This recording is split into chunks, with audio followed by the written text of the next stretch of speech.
Good morning, aspirants and respected faculty members. We welcome you all on this wonderful morning for a special session on geography.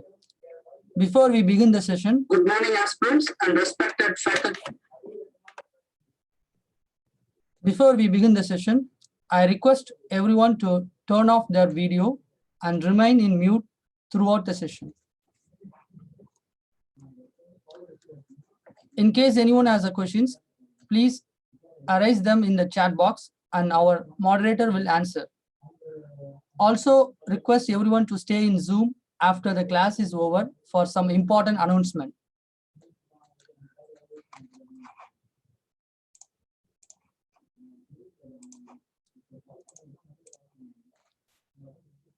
Okay, today's session will be handled by Mr.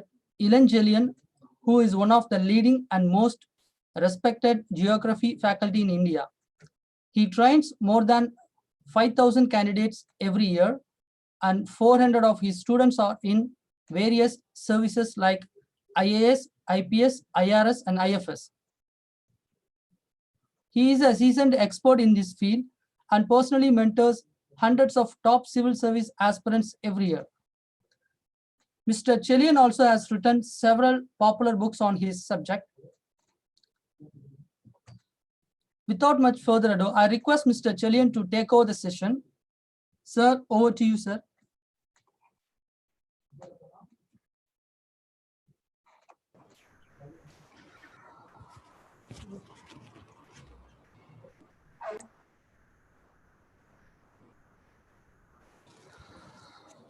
Very good morning, friends.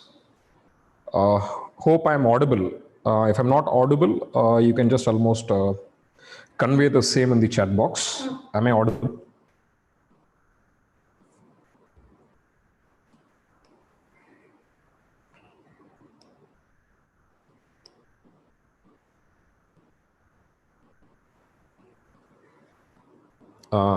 Mr. Arif, am I audible? Yes, sir. Loud and clear, sir. Loud and clear, sir. Please proceed, sir.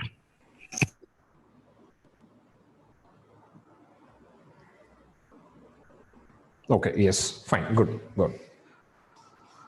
So my dear friends, so today, what we'll do, we'll just start with a very, say for example, the very basic element of your preparation. Today, if possible, right.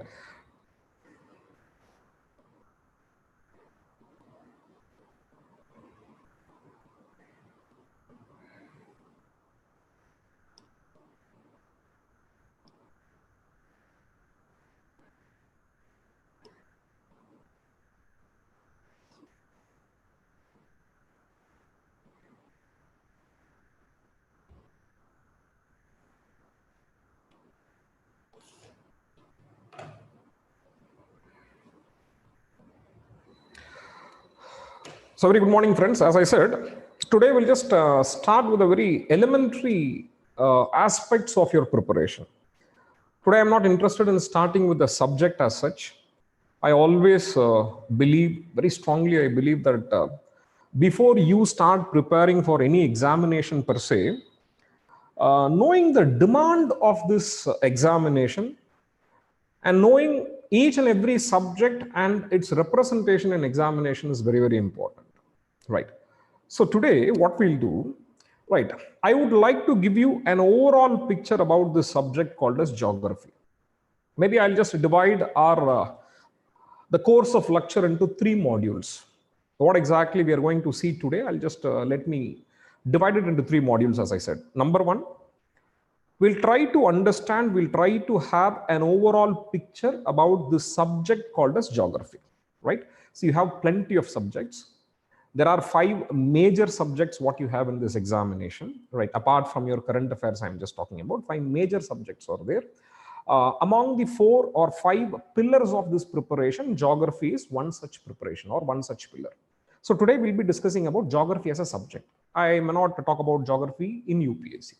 So in general, I'll be giving you an overall picture about geography as a subject, correct? After knowing geography as a subject, right? Number 2, We'll talk about the demand of geography in UPSC preparation. Say, for example, civil service examination. What part of geography you have to prepare for this examination? So this will be our the second module. I believe that second module is very, very important because I never advise people to study geography. I always advise them to read that part of geography which is there for examination. How to know about the same? I normally call this as what? Decoding of the syllabus, right? And finally, if you ask me, right, what is the third module? Very important module, equally important. The study material for your preparation, right? Study material. What exactly is the minimum study material that my voice is breaking? Okay. Just check your internet also. I'm having It's one clear, more sir. device to check it. So voice is kind of okay. Uh, if it is a persistent problem, you tell me, we'll just go for an adjustment. It's clear, Right? sir. Okay. Right. So please check your net connectivity. Right. Otherwise, don't worry. This video is also being recorded. See, for example, I understand this net penetration is not 100%. 100% is a dream. We don't have that dream being realized. Okay. So don't worry. This video is also being recorded. So if you happen to miss some segment of this video, don't worry. You have the recorded class. You can go through it. Right. Now, as I said, my dear friends, the third module in today's discussion, we'll be discussing about the study material that is needed for your preparation. Right. See, normally I say study material should be very limited, my dear friends. You should not go for voracious reading. Normally people say that if at all, if you want to prepare for civil service, people say that you have to have one mini library in your room, correct? Or in your place, you have to have one library, right? You have to show the world that you are preparing for civil service examination. You have hundreds of books. My dear friends, if you have hundreds of books, take it from me, you are being guided very wrongly, right? Because what is the constraint you will be facing if you go for plenty of books? I'll tell you. Very near to the examination, you cannot do one of the most demanded aspect of this examination called as revision. Revision becomes highly challenging if you have myriad number of books. If too many number of books is there, you cannot do this revision. If we don't go for a revision, right, a representation of your knowledge in the examination cannot be at the best. Consolidation of information becomes very difficult, right? That's the reason I always believe that revision aspect should be given at most importance. How this revision can be efficient? Only if you can maintain a concise material. Please do not go for too many material. Go for a simple material, and this material should cover the maximum part of the syllabus. I never say all part of the syllabus because there is no book in the market which covers all part of the syllabus. Majority of the syllabus it should cover. So during the end of today's class, we'll also discuss about this study material. And my dear friends, you would have heard about UPSC, correct? Particularly civil service examination. Not to almost give a, what do you call it as, it means not to over exaggerate, but if you ask me, there are many statistics which says that this is one of the most toughest examination in the entire world. Right, a statistic says, even there is one Bio News has conducted a statistics, and they said, right, civil service examination conducted by UPSC is the second most toughest examination in the entire world. And undoubtedly, this examination is the toughest examination in entire India. There is no doubt about it. But if you ask me, is this service meant only for the elite? Answer is no, right? This service has more democracy in it, right? That's the reason I always say, right, yes, I do understand that this is a difficult examination. Without hard work, you cannot clear this examination, right? Spoon feeding, people expect a spoon feeding, correct? Spoon feeding, people say that, okay, you give me the questions, I'll just go by this question, I'll be studying this, I'll be writing in this examination. That will not work, right? So understand, this is a difficult examination, but still, if you have a general understanding of the methodology, or say, for example, assume when I talk about the nuances of this examination, if you can understand these nuances of the examination, the preparation becomes easier, right?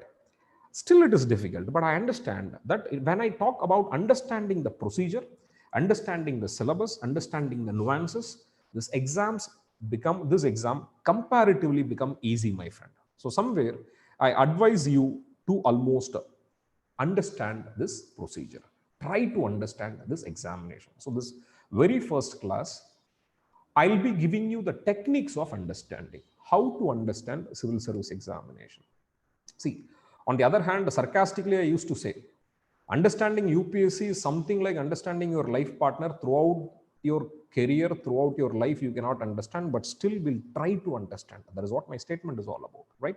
So I'm also giving you one such attempt where we can try to understand the demand of examination. Once you understand the demand of examination, preparation becomes certain, preparation becomes comparatively easier. That's the reason normally we say somewhere, see, every time people say that you should work smart, not hard, correct? Of course, I don't deny hard work should be there, but this hard work has to be channelized. This channelized, rationalized hard work, we call them as what? Smart work. So somewhere I understand, understanding the syllabus becomes very important, my dear friends. So one by one, we'll start with, as I said, I will give you a overall picture about geography. Geography is very simple, actually. See, this subject is not new to you. Nobody can claim that I have not read this subject. See, only thing is that you would have forgot that you would have studied this subject lower in your class, right? Because I understand class 6 to 10 geography is a mandatory subject, right? Nobody can claim that I have not studied history, but who knows? You may not like this subject, maybe because of your faculty. That's what I say, because subject is a beautiful subject, right? So geography is one such beautiful subject where everybody would have studied this subject. We'll also keep it very simple, my dear friends, right? So let me give you an overall idea about this subject, geography. We call them as what? Geography, correct, right? Now see, we cannot define any subject. No subject can be defined, pretty sure about it, because no subject is so simple to be defined. But still, somewhere if I want to bring the essence of this subject, geography, what exactly this geography means, if you ask me, try to split this word. That's the reason normally I say, if you have the basic knowledge of English, understanding geography becomes very easy, because every word explains something. See, it says geography, correct? You know, graphy means what? Study. Geo means what? Earth. So what is geography? Study of earth, as simple as this. We are going to study about earth. Am I right? The place where we live. If you study about the place where you live, your surrounding, right, what you see, right, this is what geography, right? Geography is all about study of the process and the feature of this earth. Am I right? Now, my dear friends, now comes the question, how many different divisions are there in geography, right? If you ask me, there are two major divisions of geography, my friend. Two major divisions are there. One, we call them as what? Physical geography. You call them as what? Physical geography. And two, you call them as what? Human geography. So these are the two major divisions of geography, what we have, the physical and human geography, right? Now, approximately, if you want to know that what exactly we'll be studying in this physical and human geography, right, let me tell you. In simple terms,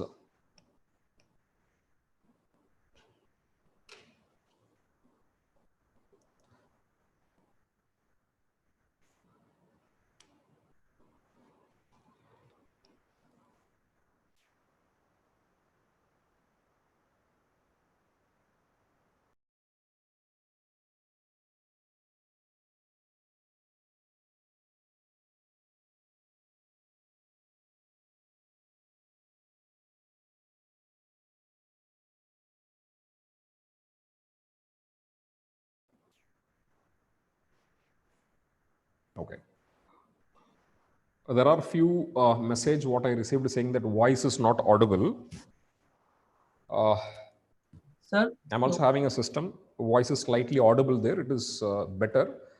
But still, if it persists, let me know. We'll just see that what alternate we can do. So your voice is loud and clear, sir. Very clear. We don't have any So problem. friends, I was just talking about the difference between this physical and human geography. What exactly I'll be studying in physical geography and what exactly I'll be studying in what human geography. Right.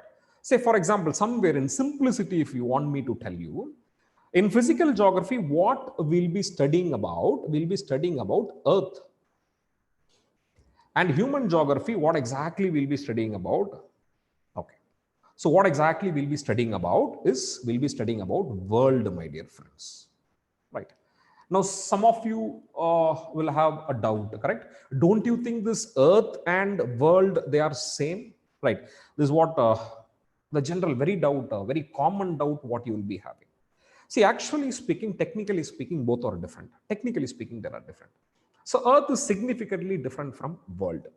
Say, maybe if you want me to explain that what exactly is the difference between them, let me not explain the same difference what exactly Earth and world has. Maybe I'll just take an example.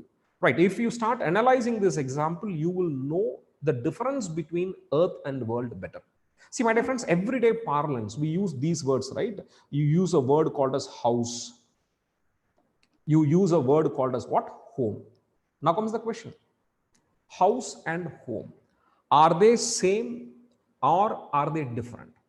Understanding says they are actually different, right? See, nobody says that I come from a house, right? You come from a home. If that is the case, my friend, I'm just asking you the difference. What exactly is the difference between house and a home? Chat box is open, right? If you want, you can comment on it. I'm simply asking, what is the difference between house and a home? Any idea?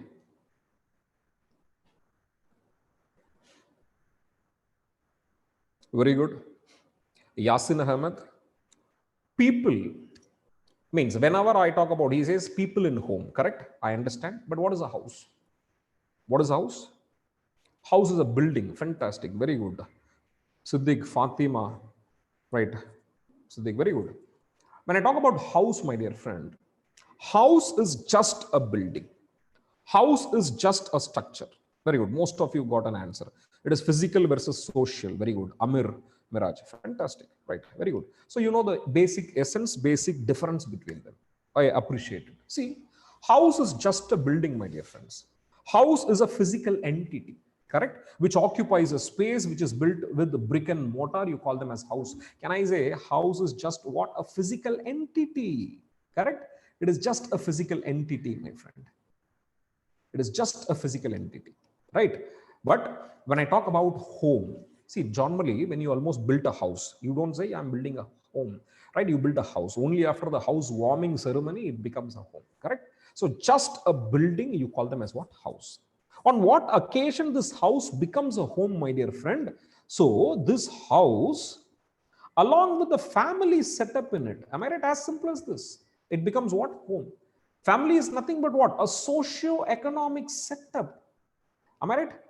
So this family is nothing but what? A socio-economic setup, my dear friend. Right?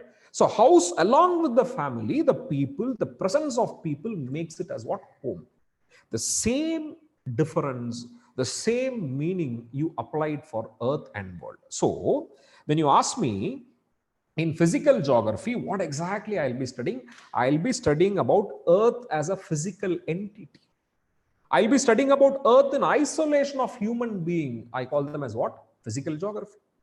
What is human geography then? I'll be studying about the earth along with human being. I call them as what? Human geography. As simple as this. Again, if you ask me that what exactly I'll be studying in human geography, as I said, family itself is a socio-economic setup. I'll be studying about the social setup of human being. The same is called as what? Social geography, my friend. I'll be studying about the economic landscape of the human being. I call them as what? Economic geography. Economic geography. What is this social geography? People. Study of people. Social geography. Correct? You study about people. As simple as this. Correct? You study about the population. You study about the distribution. You study about the linguistic reorganization or linguistic distribution. Correct? You study about the culture. You call them as what? Social geography. Simply put it in this fashion. Study of people. On the other hand, when I talk about the resource geography, anything which is almost related to resource and economy, I call them as what? Economic geography. That's the reason this human geography is sometimes also called as what? Socio-economic geography. They're also called as socio-economic geography. So my dear friend, if you ask me, what exactly is the basic division or major divisions of geography? Geography can majorly be divided into 2 or 3 categories. If I say 2, it is physical and human geography. If I say 3, it is physical, social and economic geography. Means what? Social and economic geography put together is nothing but what? Human geography. As simple as this. This is what the major divisions, my friend. Again, I'm telling you, studying about only about Earth. I'll be studying about landform features. I'll be studying about air, atmosphere. I'll be studying about water. Simple. Land, air, water. Physical geography. Right? This is what you'll be studying in physical geography. If I study about the people, the population, demography, the resource base, I call them as what? Human geography. So, make it very simple. Divisions is only 2 or 3. We'll make it very simple. I'll just take it only for 2. Now comes the approach, my dear friend, right? What are the different approaches we have? So when I talk about approach, what are the different approach you have, right? When I talk about the approach, my dear friend, primarily there are 2 different approaches, right? You call them as what? Universal approach. You call them as universal approach versus a regional approach. So approach is generally I have 2. What is an approach if you ask me? Approach is nothing but what? Area of selection, right? Which area? See, geography itself is a spatial subject. Generally I call them as what? A spatial study, my dear friend. Geography is a spatial study. History is a temporal study.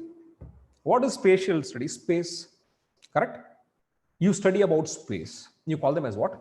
Spatial study. You study about time. You call them as what? Temporal study. Or let me put it this way. What is the basic difference between history and geography, if you ask me?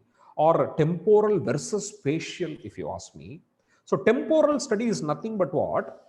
You'll be studying different time, but same space. Correct? India, different India. Right? Medieval India. Sorry, excuse me. Let me start with ancient India. Medieval India, modern India, but it is only India, correct? Space is same, but time is different. That is temporal study.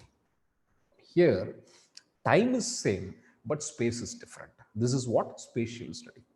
Geography is more like a spatial study, my friend, right? So somewhere, what exactly is the space you select? That's what is all about approach in geography, my friend. In that regard, there are primarily 2 approaches, my friend. Primarily, there are 2 approaches. What are the 2 approaches, if you ask me? 1, I call them as what? Universal approach. 2, I call them as what? Regional approach. This universal approach, you call them as what? World geography. You call them as what? World geography. When I talk about the regional approach can be anything. It can be anything, my dear friends. Anything can be a region. Whichever is smaller than the world, you call them as a region. This region can be a continent. This region can be a country. This region can be a state. This region can be a district also. Correct? So whenever I select a region, which is not as big as the world, I call them as what? Regional geography. So if you ask me one finest example of region, right, let me select our own country, right? If at all, if I'm studying geography for our own country, you call them as what? Indian geography, my friend. You call them as what? Indian geography, right? So divisions are 2, approaches are 2. Divisions, physical versus human. Approach, it is world geography versus Indian geography. Now let me consolidate. So when I talk about divisions, my friend, 2 divisions we have taken, that is physical geography versus human geography, my friend. When I talk about the approach of study, I have 2 in general. You call them as what? world geography versus Indian geography. Now comes the combination. How many different combinations I can have? See, what are the different combinations I can have? Number one, I can study the physical geography of the world. I can study physical geography of India. I can study human geography of the world, and I can study human geography of India. So, if you ask me what are the major subdivisions or areas to be focused in geography, I put it this way: be it for UPSC or any college examination or any college degree you prepare geography, if at all if you're preparing from India, there will be four major areas. Four major areas, my friend. Right? If you ask me what exactly is the four major areas, let me write it. It is all about the combination. So one, we'll be studying about the physical geography of world.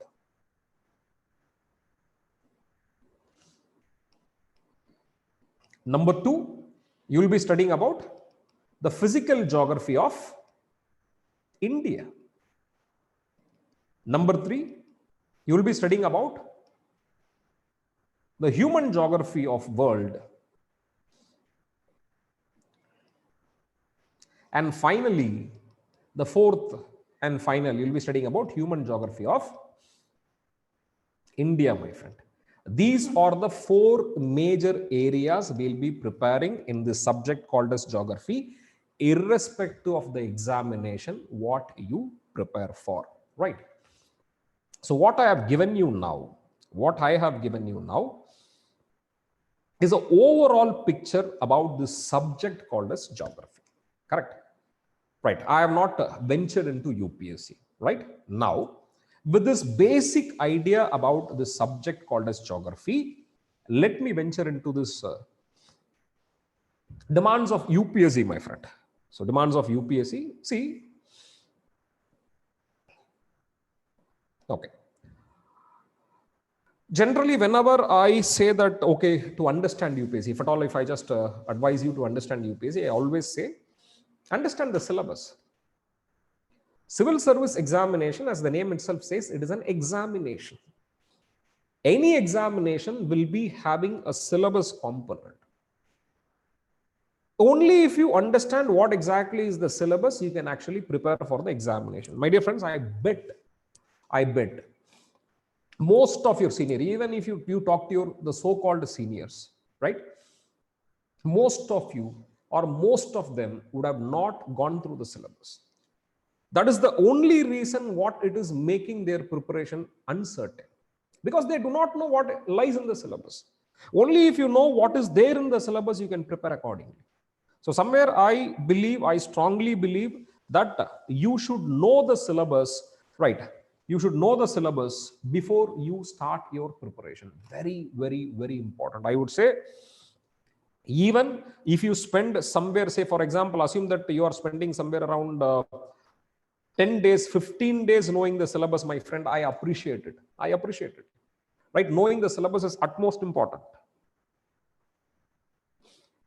Right. Knowing the syllabus, I said it is very, very important, because only if you know the syllabus, you can actually prepare. Right? Study the syllabus. Don't read the syllabus, study the syllabus. Carry the syllabus. Each and every word which is there in the syllabus, you should know. I call them as what? Decoding of the syllabus. See, decoding of the syllabus takes too much of time to understand. At least decoding of the syllabus for geography, I'll be taking more than 1 hour, right? Let me not almost give you the entire decoding of the syllabus right at this moment, but I'll just tell you that how exactly this syllabus can be decoded, my dear friends, right? So before getting into the syllabus, see, you know that UPSC, it's a 3-stage examination, correct? You have prelims, you have mains, you have interview, personality test. Let me not discuss about personality test, because that is the test of your personality, correct? I am discussing only about the 2 written examination, that is your prelims and mains examination, my friend. Both are written examination. Only the format of writing is different. Preliminary examination is an objective examination, correct? Where it is more like choose the best option. Objective means objective in approach. When I talk about mains examination, it is subjective in approach, correct? It is a descriptive answers. You have to write an answer for each and everything, correct? Prelims versus mains examination. Now, my dear friends, when I talk about prelims versus main examination, right? Now, let me talk about civil service. And talk about civil service examination, right? UPSC CSE. Civil service examination. I'm just talking about prelims versus main examination, right? Main examination. Very first day. Today is your, I think it's a very first class, right? I recommend that you go through the syllabus, at most important, correct? Now, prelims versus mains, my friends. Prelims, you have two papers, right? General studies and CSAT. Mains examination, you have 9 papers in total, but only 7 papers are taken for calculating your rank, right? Only 7 papers mark is actually taken for your rank list or gradation list. Okay, that's the reason always I say it is rule of 7. When I talk about preliminary examination, let me not consider the CSAT, because CSAT is only qualifying in nature. Paper 2 is only qualifying in nature. What determines your success in prelims is primarily, majorly paper 1. That is your general studies. And similarly, when I talk about mains examination, what makes you to the final list is the consolidated marks of 7 papers. That is GS 1, 2, 3, and 4. GS 4 is very popularly called as what? Ethics paper, my friend. Apart from that, you have 1 essay and 1 optional subject, which itself has 2 papers. Correct? Totally, you have 7 papers. Now, when I talk about the prelims, the general studies, when I talk about the general studies, the prelims, you have 7 areas. You have 7 areas, my friend. If you ask me that what are the major 7 areas, it is nothing but your polity, your economy, your geography, your history, your environment, your current affairs, and general science. Right. These are the 7 broad areas what you have. Right. I say prelims, you have 7 areas. When I talk about mains examination, it is 7 papers. It is 7 papers. And if you just talk about the syllabus of preliminary examination, this 7 areas is given only in 7 sentences. It is given only in 7 sentences, my friend. Say, assume that even let me write it as 7 lines. Never, don't worry about it. 7 lines. But if you ask me mains examination, how detailed this syllabus is, this is given in 7 pages. That's the reason normally I call them as rule of 7.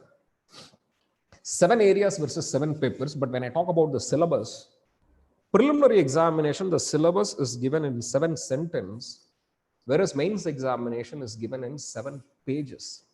Now think for a while. Which is actually easy for your preparation? Is it preparing for 7 pages of syllabus is easy, or 7 lines is easy? Which is easy, my friend? Think. And you know the reality.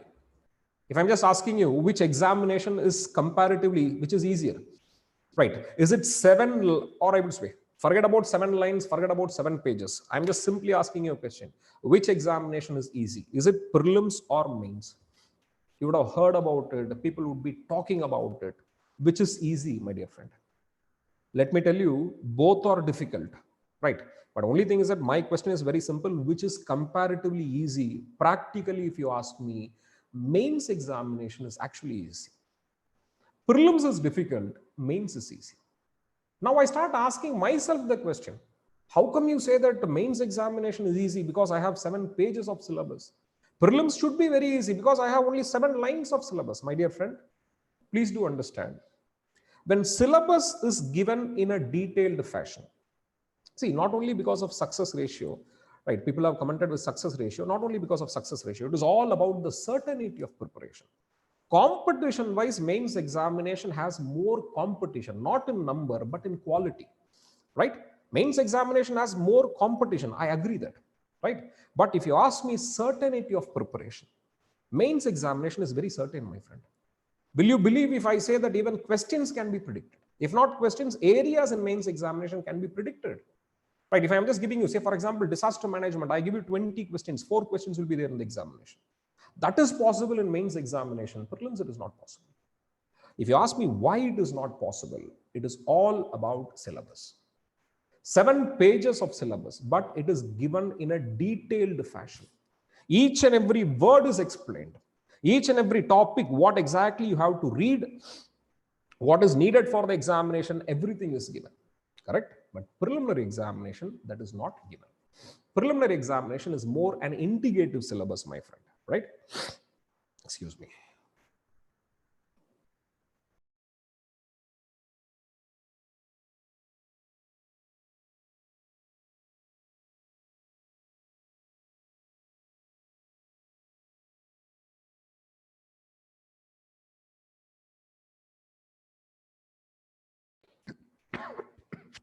Excuse me. Right. Excuse me. Yeah.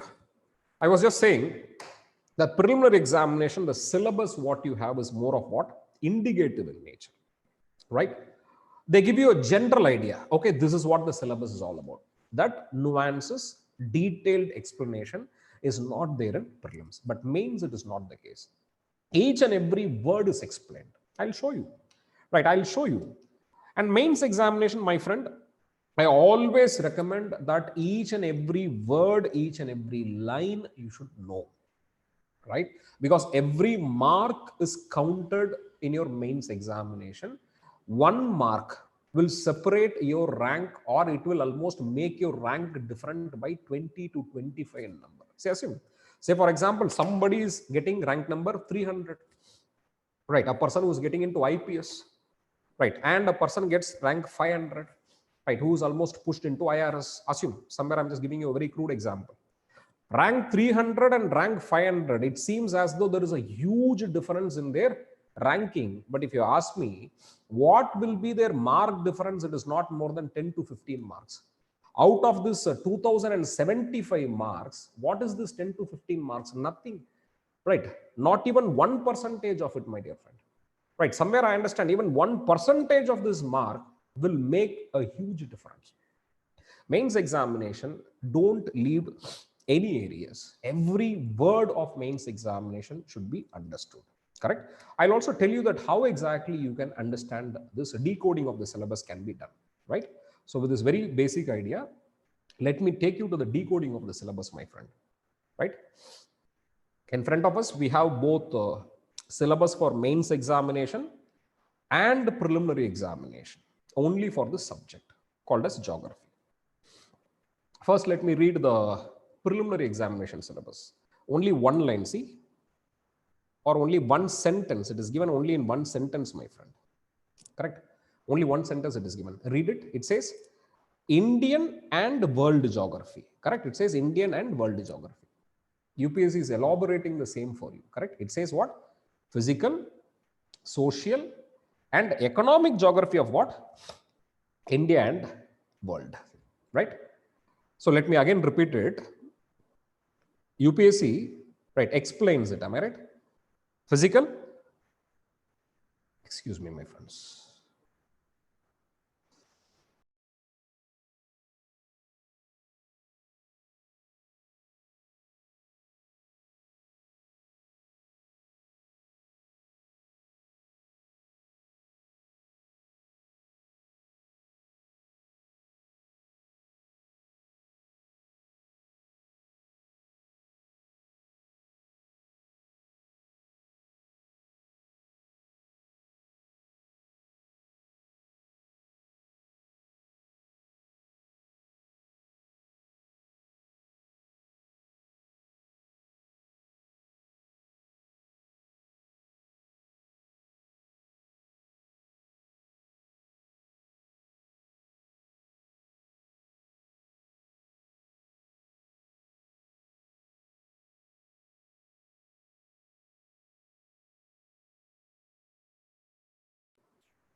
Yes, my dear friends, I have just muted purposefully. Okay, yeah, excuse me again.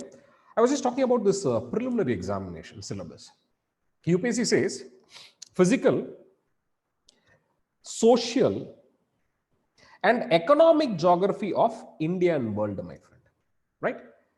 Somewhere I should understand what exactly UPSC is trying to say. Let me tell you. Just now we have decoded the syllabus. Am I right? Just now we have decoded the syllabus. Right? Or we have not decoded the syllabus as such. We have just taken the general, say for example, the ideas about geography. Am I right? A general idea about geography we have said. You read the syllabus once again. What syllabus says? Preliminary examination. It says Indian and world geography. It says physical, social, and economic geography of India and world. My dear friends, just see what exactly is UPSC is asking you to read. Correct?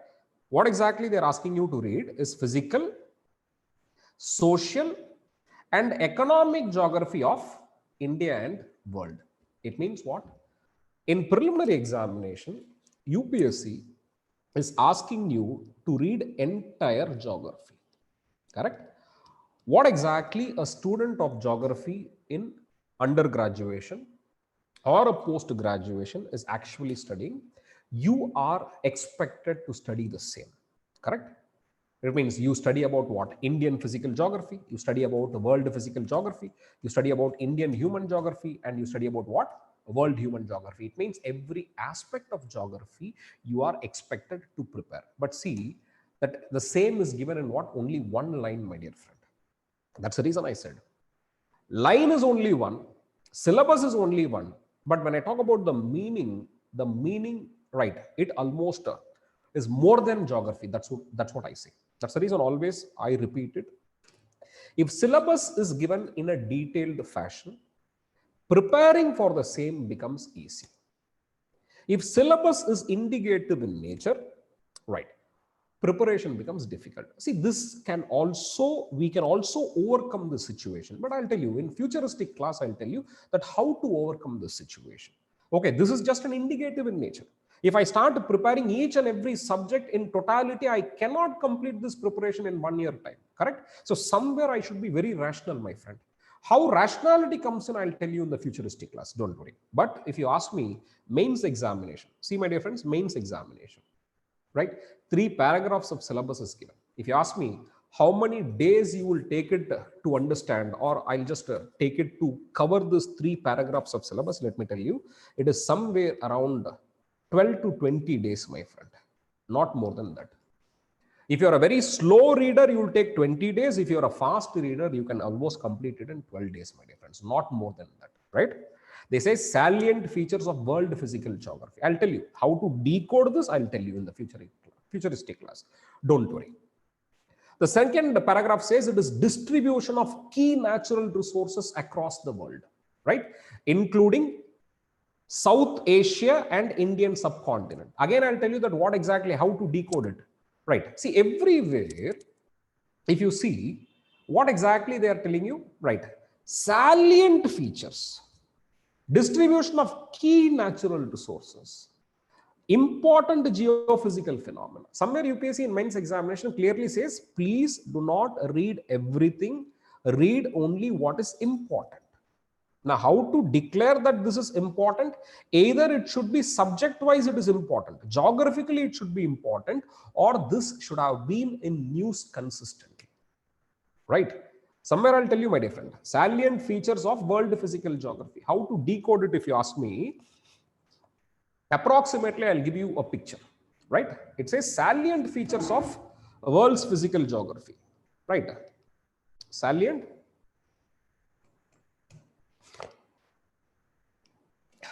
features of world physical geography.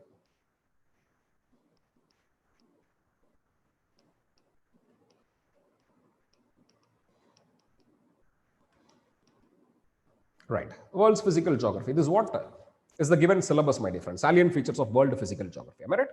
Now, first and foremost, I should understand what is physical geography, right? So somewhere I understand physical geography is all about what? A study of Earth, correct? But now comes the question, okay, what are the things I'll be having? What are the things I'll be studying in this physical geography? My dear friend, study of Earth includes only 3 components. Only 3 components. What are they, if you ask me? Right. Physical geography, you will be studying about land, You will be studying about air. You will be studying about water. As simple as this. But study of land, whenever I say land, you don't call it as a land. I call them as what? Lithosphere. Correct? When I talk about air, I call them as what? Atmosphere. Right? When I talk about water, I call them as what? Hydrosphere. So these are the only three spheres what exactly you will be studying in this physical geography, my friend. So land, air and water. Lithosphere, atmosphere and hydrosphere. So wherever this lithosphere, hydrosphere and atmosphere combine with each other, wherever the land, air and water meet each other, it gives you a life-bearing sphere on earth. You call them as what? Biosphere. Correct? Lithosphere, atmosphere, hydrosphere put together, you call them as what? Biosphere. Very, very thin layer in this earth, right, constitute this biosphere. Excuse me, my friend.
So kindly excuse me, I'm just suffering from cold since morning.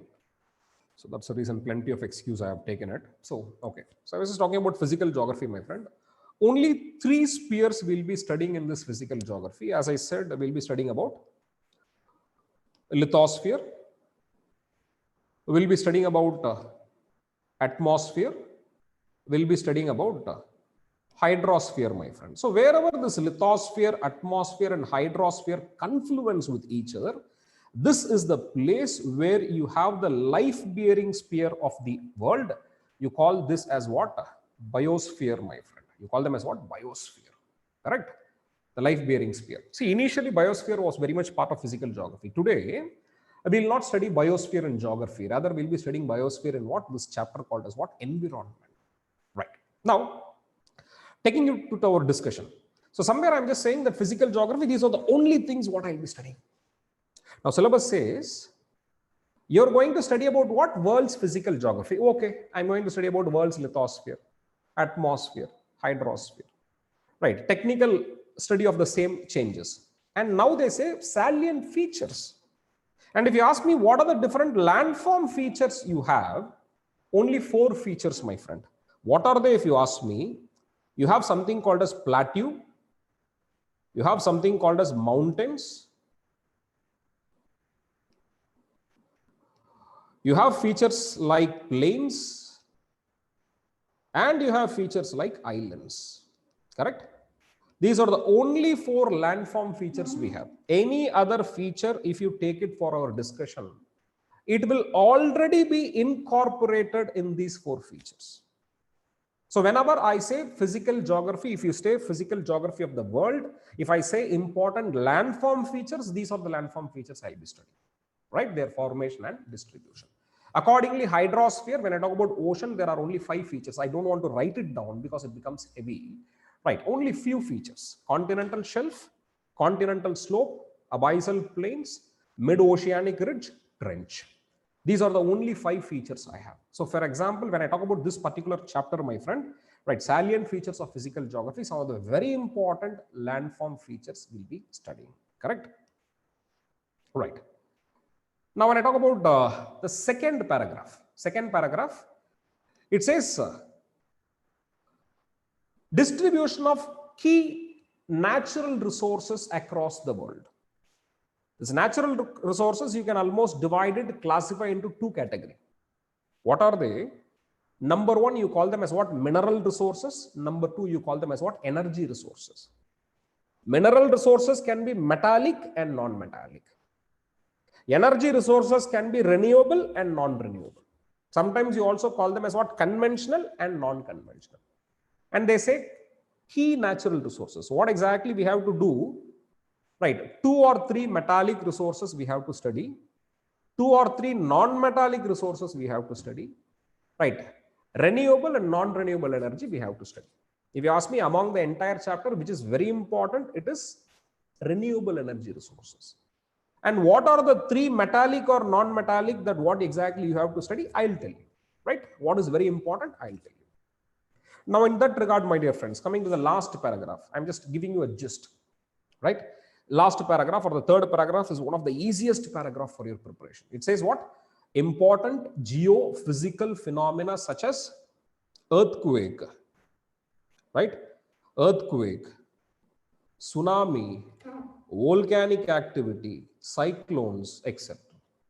This is one of the easiest topic that you can prepare for, my friend, right? Because only 4 topics are there. Earthquake I have to prepare, tsunami I have to prepare. Tsunami is not a separate event, right? Tsunami is a byproduct of an earthquake. Without earthquake, tsunami will not happen, correct? Volcanic activity, right? Cyclones. These are the only 4 topics I'm going to prepare. See how beautifully they have given the syllabus, right? In this 3 paragraph, if you ask me that which paragraph will take more time, the first paragraph will take more time.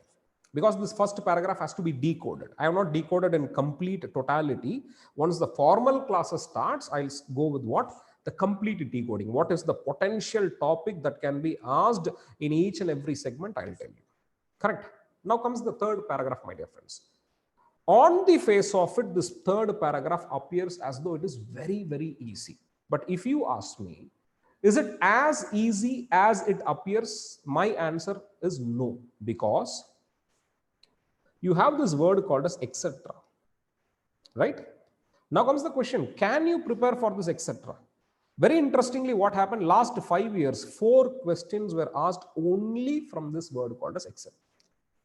Now comes the question, can this word etc. can be decoded? That is the question. Friends, I'm just telling you, if you can decode these words like etc., you have plenty of etc. This is one example where I'm just showing you this etc. in your syllabus. But if you can decode this word called as etc., half your preparation is over. Once you know it, you know what are the topics that is there for my preparation.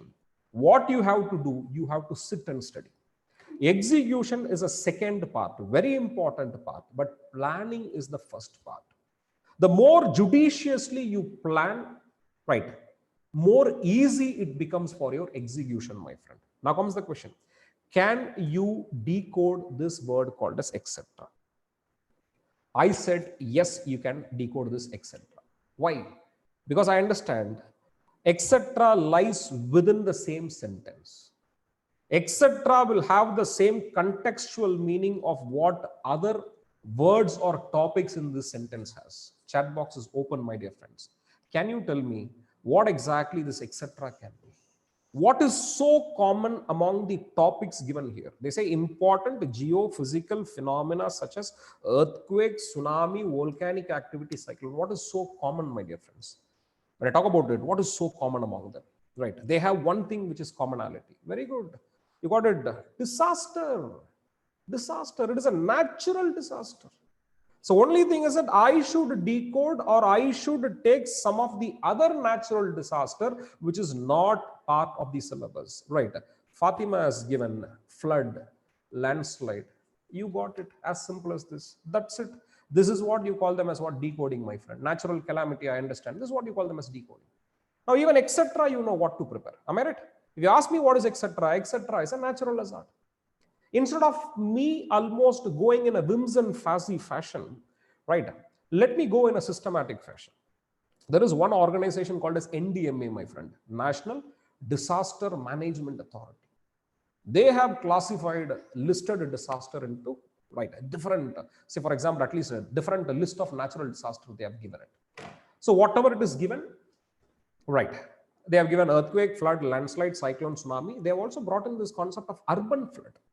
Because, see, even very recent Mumbai flood, if you take it, the same precipitation in rural area versus urban area, I understand the amount of flooding what happens may be different, correct? Urban area can be very easily flooded, my dear friends, than that of what rural area. Plenty of reasons are there, right? Understanding says it is all about the changed demography of this urban areas, right? Somewhere I understand it is the stress in, or I would say, it means it is the modified, right, the drainage systems what we have, the near absence of percolation what we have, right? Plenty of reasons are there for urban area to get flooded. So post Mumbai floods, right, the decade-old Mumbai flood, we have brought in the separate concept of what urban flood. So try to transfer the topic which is not there in your syllabus, my friend, right? Flood, right? Fatima has given flood. Urban flood, extension of the same. Landslide, again, few of you have given this landslide, correct? So these are some of the topics, right? What exactly can be accommodated within this word called as etc., my friend, right? Even heat waves, you can add it because heat wave is given in natural disaster. The only thing is that I should understand whether my way of thinking is correct or wrong. How to verify that I am just correct in understanding or not? Refer previous year's questions, right? 2016, this question was asked. Himalayas are highly prone to landslide. Discuss the cause and suitable measures to mitigate. Forget about the question. This question is revolving around what? Landslide, correct? Major cities in India is becoming more vulnerable to flood condition. Discuss cities and flood, urban flood, correct? In what way floods can be converted into sustainable source of irrigation and all weather inland navigation? What is the crux? Flood, correct, my dear friend? So somewhere I'm telling you, you can decode the syllabus to the extent of decoding the word called etc., correct? Till etc. you can actually decode. Know the syllabus line by line, word by word. This is a very important task to be done. Sit as a group once your class starts. I do not know how exactly it can be executed, but otherwise I'm telling you, sit as a group, discuss the demands of the syllabus, try to know the possible topics, make a list, right, and try preparing for it. I'll also give you that list what I have prepared, correct? So the essential, right, topics, which is very important topics both in prelims as well as mains. Mains is directly out of decoding. Prelims is more of dependence on importance, correct? Both I'll be sharing with you, right? This is what I call them as what? Decoding, right? I have not done a detailed decoding because of the lack of time. Once the formal class starts, each and every paragraph I'll go for a detailed decoding, correct? So somewhere I'm just ending this second module, my friend, right? Second module. And finally, if you just ask me the last component, my friend, the last component, preliminary preparation of geography needs, say for example, I put this way, the demand of preliminary examination geography is more, mains examination is comparatively less. Only 30 to 40% of what you will be preparing for preliminary examination is there for mains examination. So your study material should primarily focus on what? The preliminary syllabus coverage. So preliminary exactly says you should read what? Physical, social, and economic geography of India and world. Social and economic geography, let me call it as what? Human geography. So what exactly you're going to study in physical geography, in this preliminary geography is that you're going to study about physical and human geography of India and world. So I'm just bringing 4 combinations, my friend. There is one book for physical geography of the world, one book for physical geography of India, human geography of world, and human geography of India, correct? 4 books. If you ask me 4 books, class 11 NCRT, there is 2 parts. Class 11 part A and class 11 part B. They covers the physical geography of both world and India. Similarly, when I talk about class 12 part A and class 12 part B, they cover the syllabus demand of human geography of both world and India, my friends, right? Right, they cover both, right? So if you ask me which is the safest material to prepare, I would say class 11 and 12 NCERT should be sufficient. I am just giving you one more choice. If you're not so comfortable with this choice, you can also go for class 6 to 10 NCERT, my friend, right? So 6 to 10 NCERT, the same topic, the similar topics. Let me not say it as same. The similar topics, what exactly you have for class 11 and 12, the similar topics you have in class 6 to 10. So either you go for it, right? If you want to make geography slightly simple, go for class 6 to 10 NCERT, or you go for what? Class 11 to 12 NCERT, my friend. If you're studying both, I'll be very happy, but I don't recommend that, right? So with this book, if you can add one atlas to your preparation, right? Have one atlas, Oxford Student Atlas, 3rd edition, you go for it, okay? Oxford Student Atlas 3rd edition, because map-based questions are increasing in the examination, correct? And apart from NCERT, my friends, if you want to add one more book, there is one book called as G.C. Leong book, Gocheng Leong, right? You can add this book, right? This covers only the world aspect. Physical geography is also covered, human geography is also covered in this book. See, I am just recommending this book for one reason, my friend. One of the very important reason why I am recommending this book is very simple. Because if I am not recommending this book to you, you will not accept me as a teacher, correct? Just for that case, I am recommending this book, right? Otherwise, the topic is already covered in NCERT, right? So this is what the material, what I am suggesting you to read. I repeat, class 6 to 10 along with class notes will be sufficient. If you do not want to take any risk, go for class 11 and 12, right, along with the class notes and few selected chapters from G.C. Leong. That is more than enough. Please do not go for too many material, right? So somewhere, let me end the topic here, my friend, right? Any doubts in general, maybe you can post it in the chat box.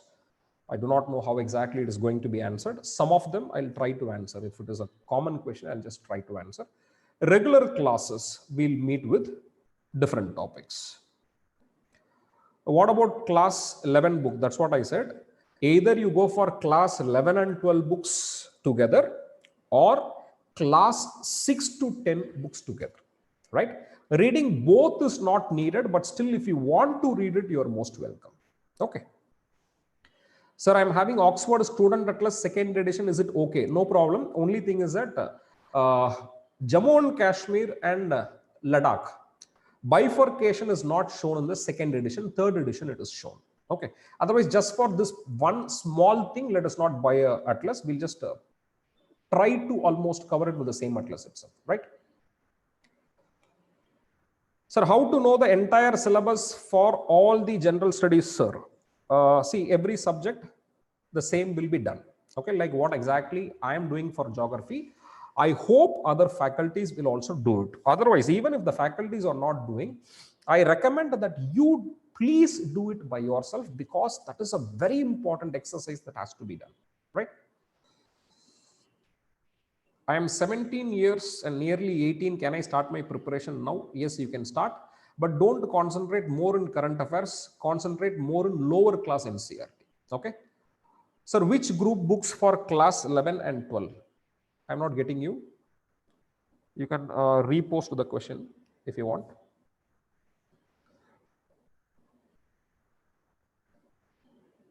Sir, how many marks geography will cover?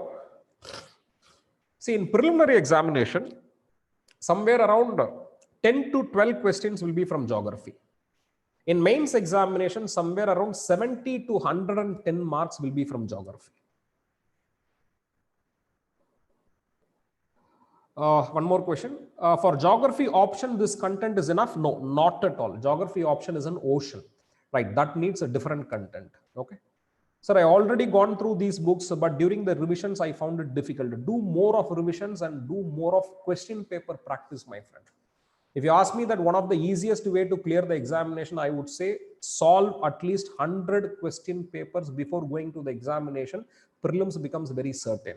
Okay, I'll also give you some of the questions. Somewhere around 3,000 questions I'll give you in geography. Okay. Okay, too many questions are there. I think Mr. Arif is also there. Mr. Arif? Yes, sir.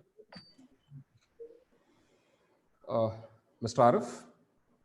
Yes, sir. Can you hear me?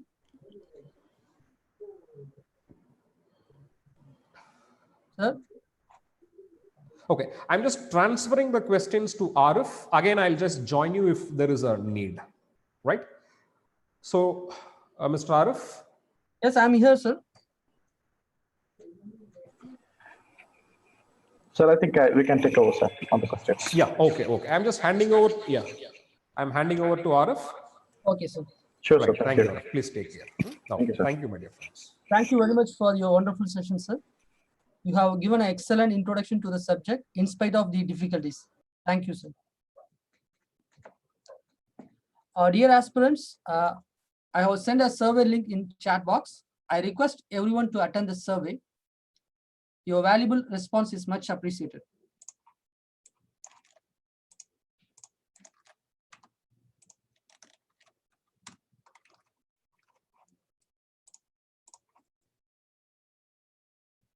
From tomorrow polity demo session, there will be an assessment test at the end of the session.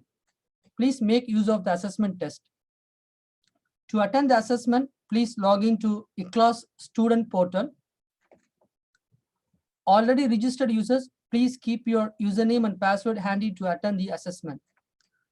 Those who don't remember the password, please reset the password in IKLAS student portal. For new user, please create a new account.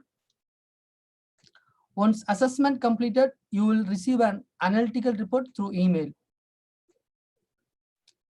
And now I welcome Mr. Abdul Rahman to give a presentation on overview of the course. Over to Mr. Abdul Rahman.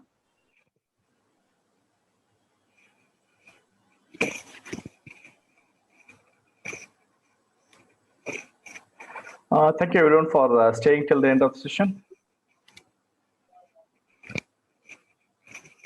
And I just wanted to give you a minute to complete the survey before I start giving the introduction and some more details about the course. Request everyone to pay attention for a few more minutes while I do this introduction. Let's wait for a couple, 1 or 2 minutes to complete the survey.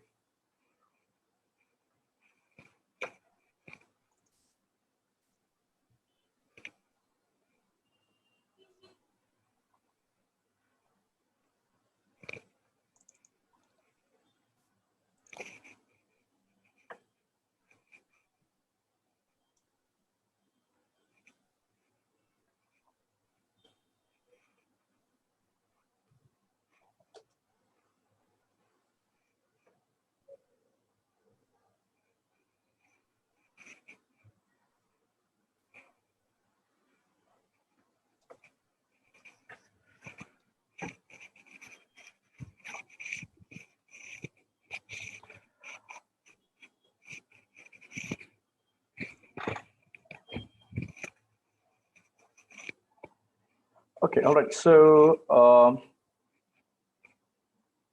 this is just a small introduction about our course, why we are doing all these things. And this course is actually a comprehensive UPSC Prelims come mains course. We shortly call it as IOCE. And this actually is a course designed by experts, mainly focused on the online delivery and the main objectives of this course is to prepare the aspirants for the demand of the UPSC Civil Services exam.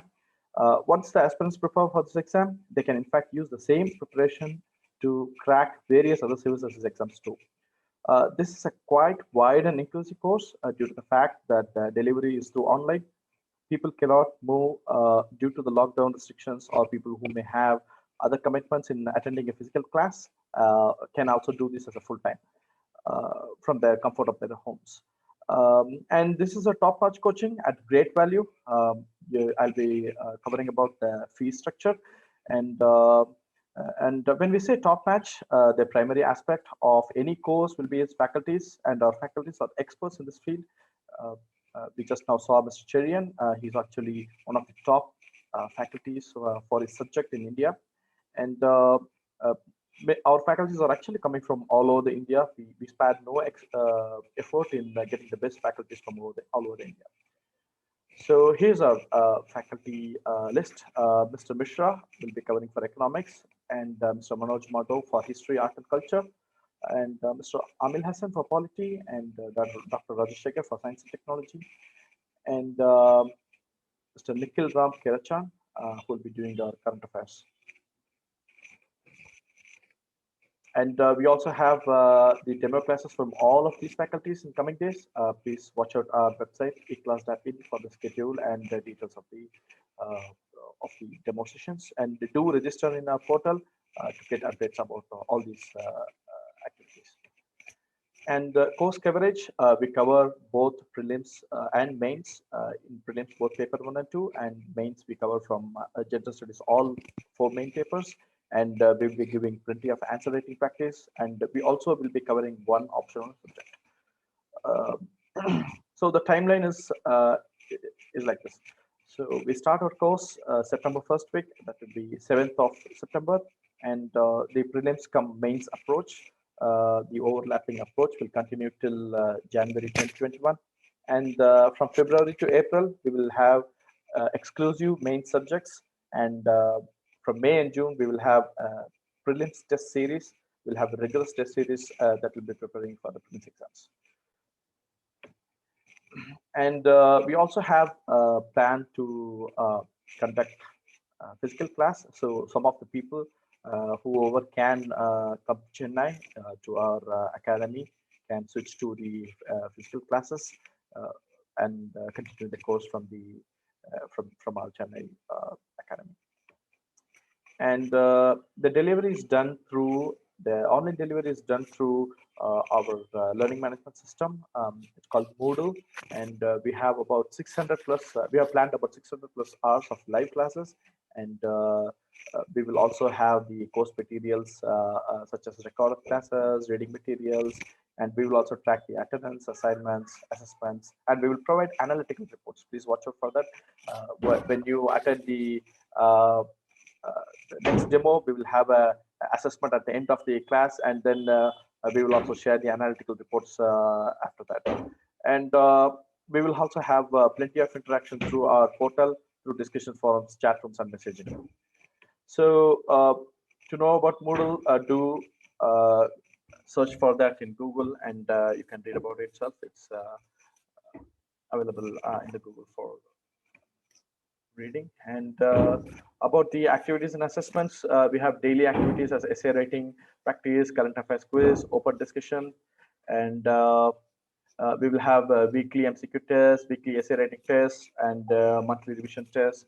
And we will be providing solutions with detailed explanation, and we will have a post-test analysis, and which will be a live discussion. And then we'll also have post-discussion forums. Just give me a moment.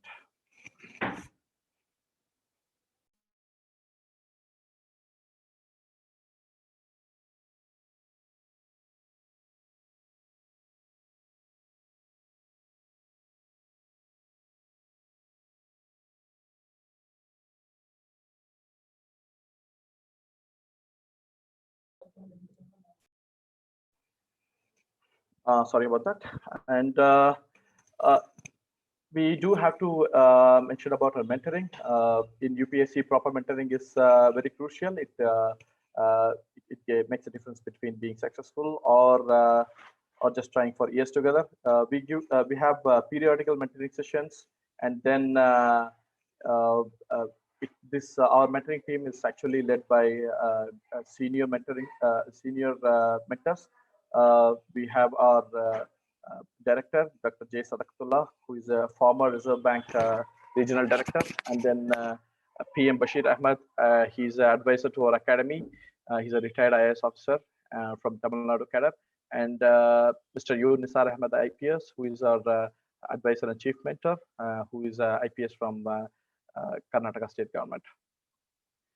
And to enroll, you'll have to pay a course fee of 20,000. You'll have to keep in mind that for same course, for similar course, other academies charge anywhere between 1.5 lakhs to 2.5 lakhs. So this is nothing when compared to the existing fee structure in the industry.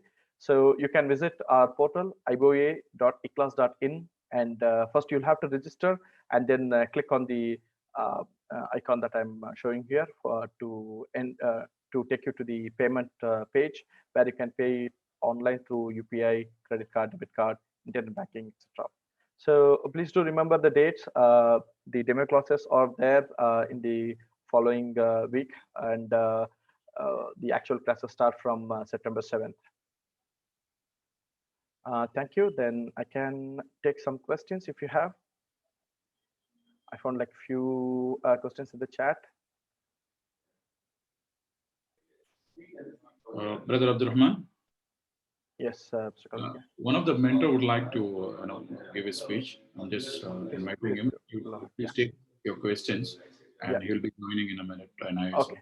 Yeah, I'll just take a few questions meanwhile.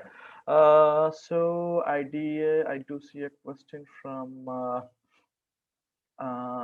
Parthiban. Is there weekend batches? No, there is only one batch, and in fact, it is going to be a full-time course. This is not a part-time course, though I said that people who are working can attend.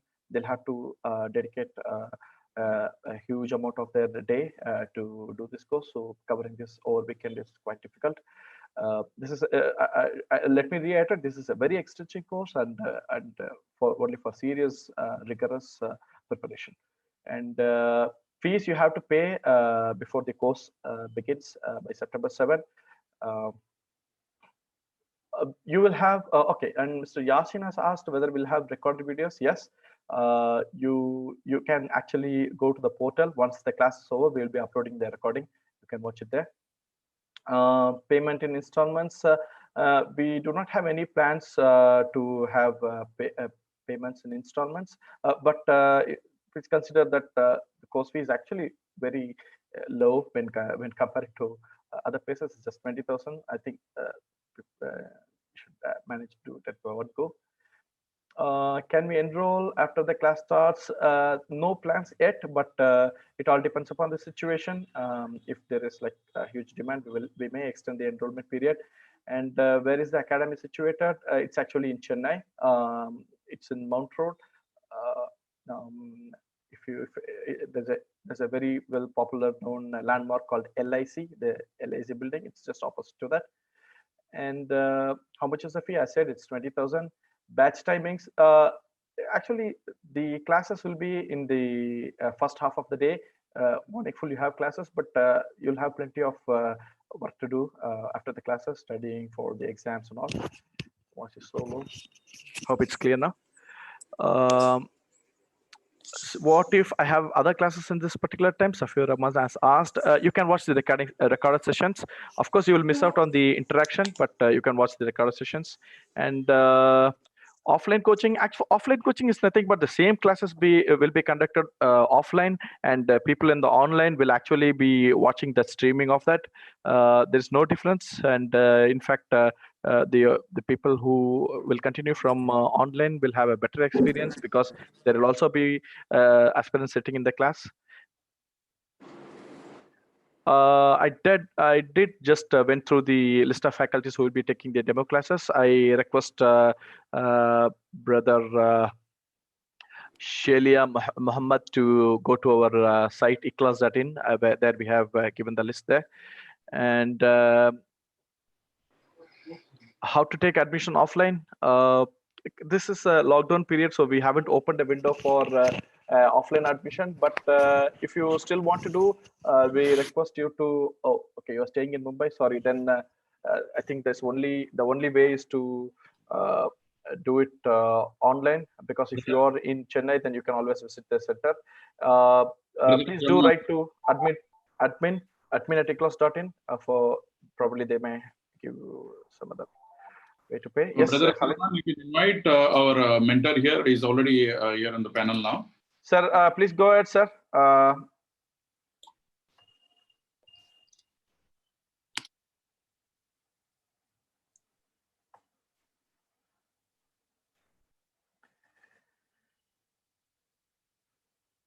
Sir, you can go ahead, sir.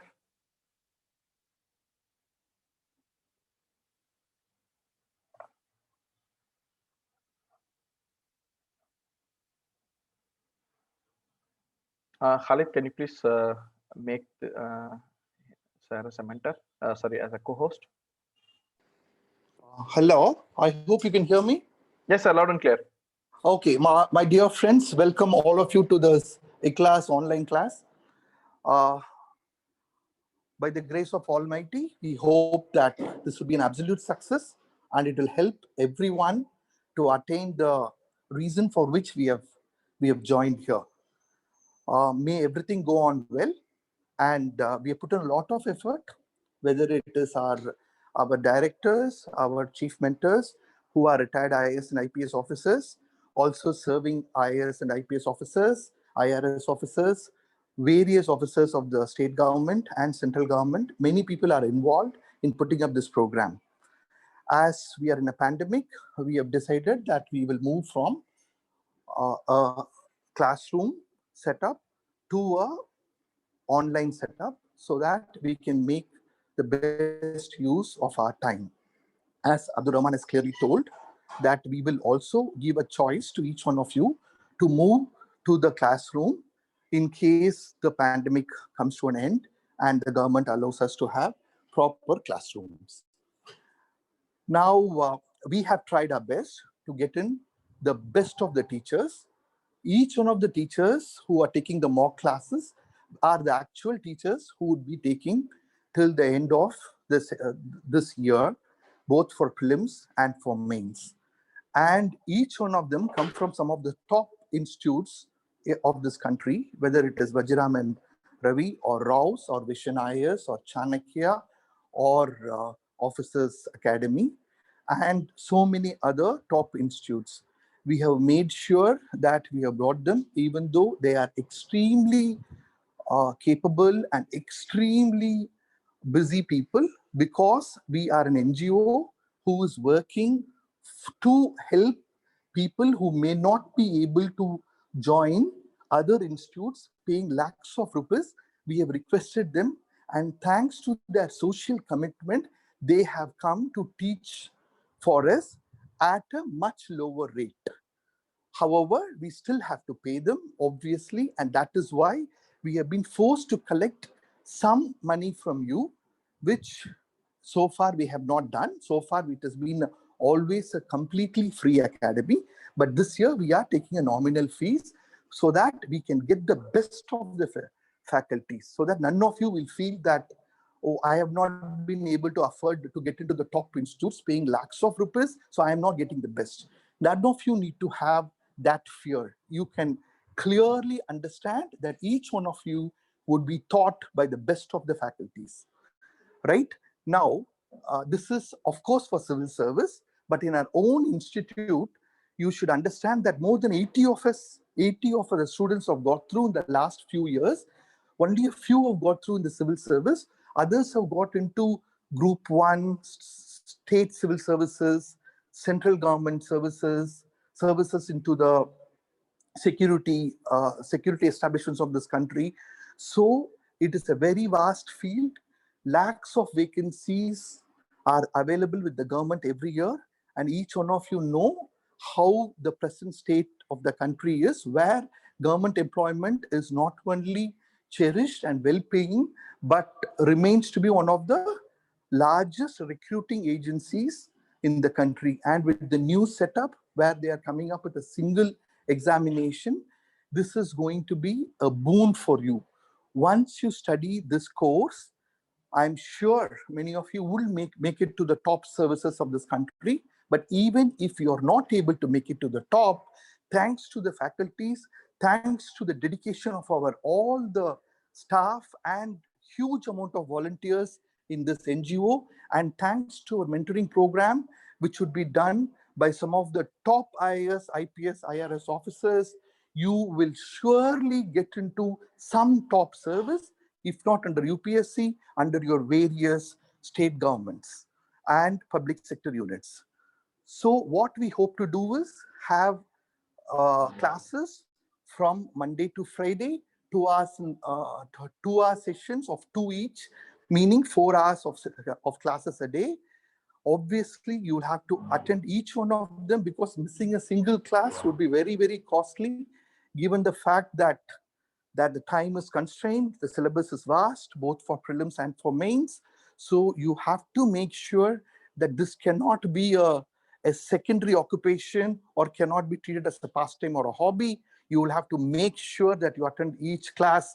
And we are here also to make sure that you attend each class, because we have research assistants who work under each of the faculty, who will take your questions, who will answer your questions, so that we'll make sure that only relevant and main questions go to the faculty. The rest are handled by our research assistants. Similarly, we are hoping that every evening the research assistants will clarify all other doubts that you may have of the classes that were taken in the morning. So every evening the research assistants would be there, who would be clarifying any doubt that you might have had in the morning, which you may not have had the time to ask, and the faculty may not have had the time to reply, because we're hoping to have a 2-hour session and a half-an-hour break and another 2-hour session. So there will not be too much time for a spillover, even though many of our faculties have told that they would love to take as many questions as possible thanks to their social commitment.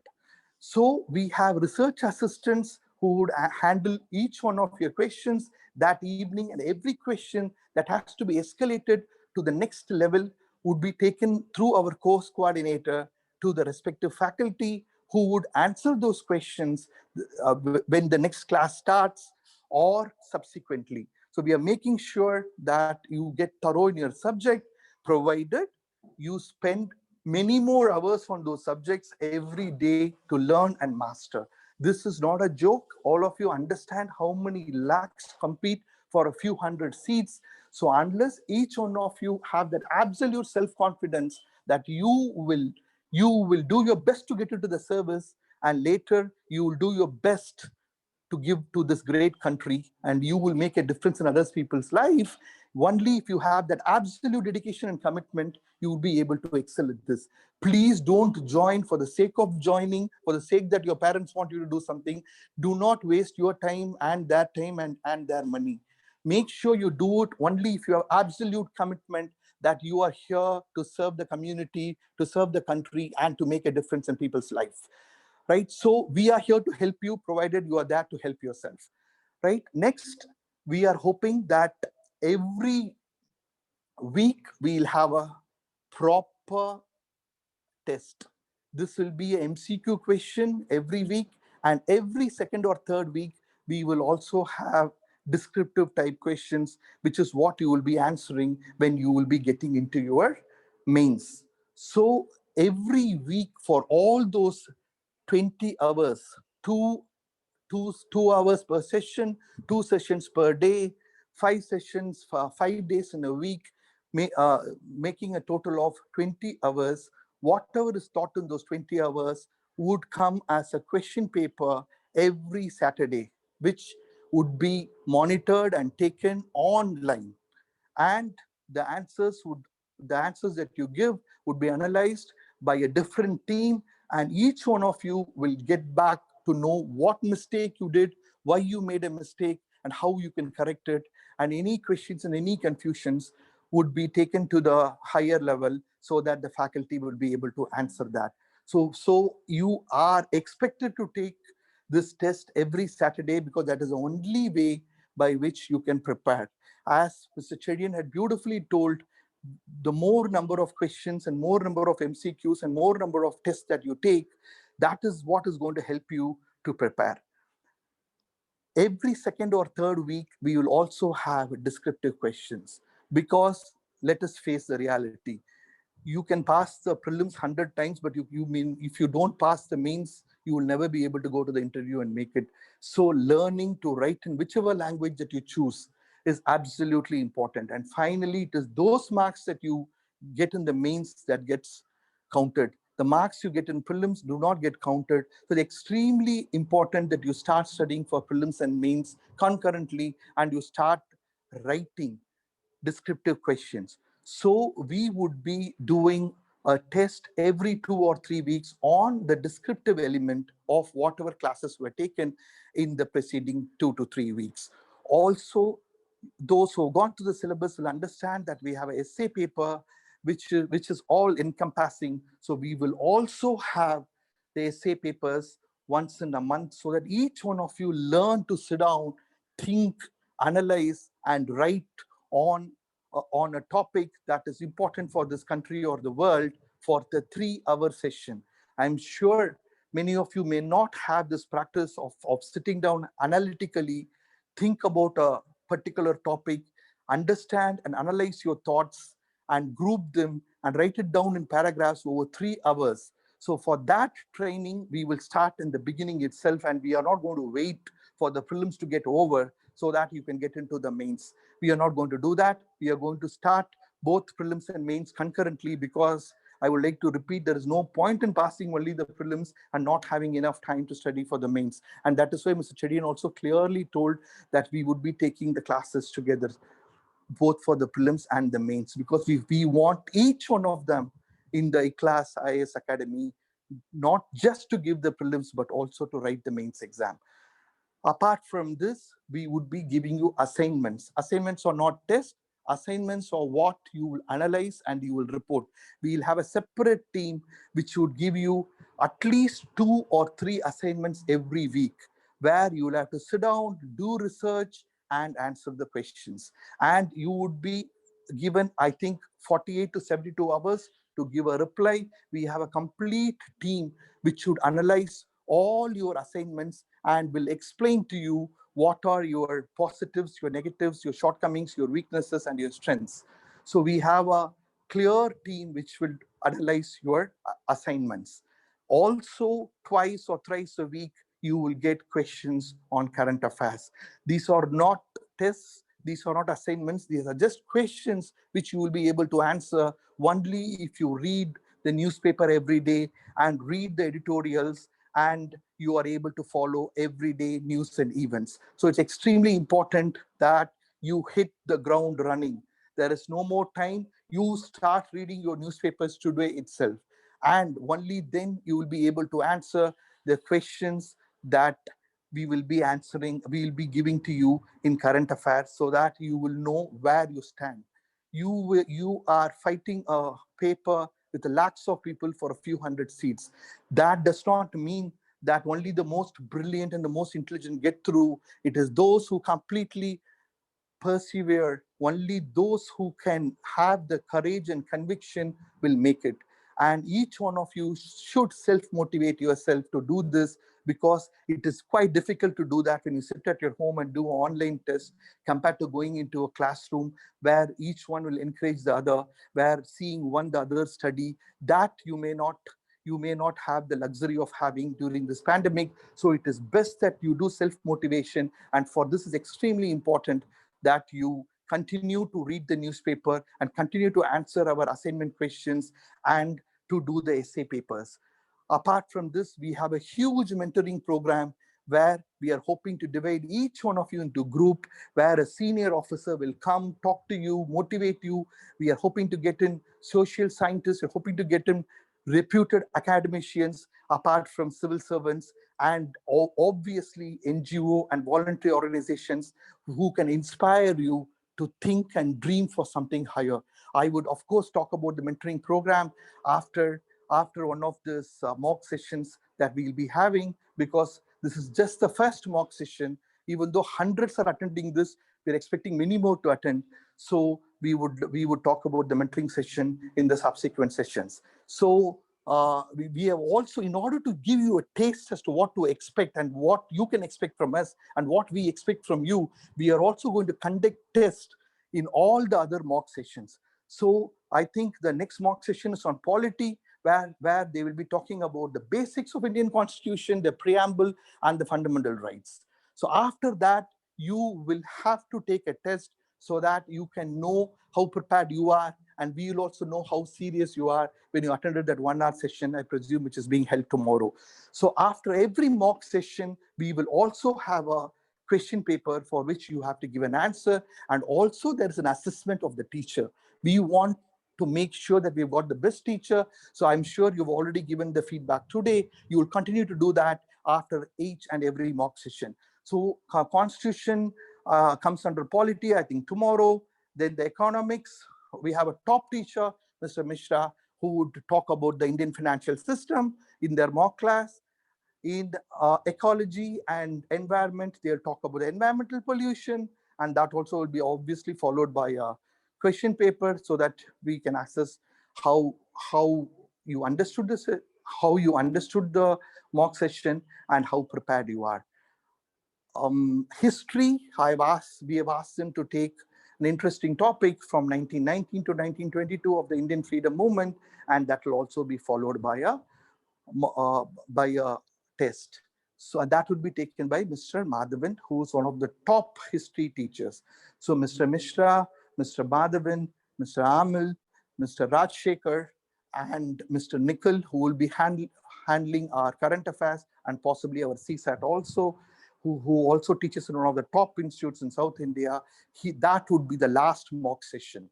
With that mock session, we will end both the registration and the taking in of money, because I presume that most of you, after seeing today's session and hearing our lectures, you people would understand that we are here to mean business, and we want each one of you who are absolutely and completely dedicated to join the course and to do your best in your life and your career, and ultimately to make a difference in the lives of people who are more unfortunate than us. I think Almighty has given us an opportunity to join this course and to get into a service where we can serve the nation and the community.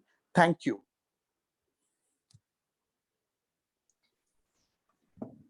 Thank you so much, sir.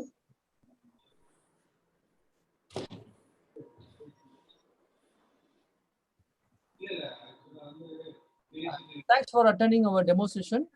Please feel free to pass this along to colleagues who may be interested to participate in the upcoming demo session. Thank you very much.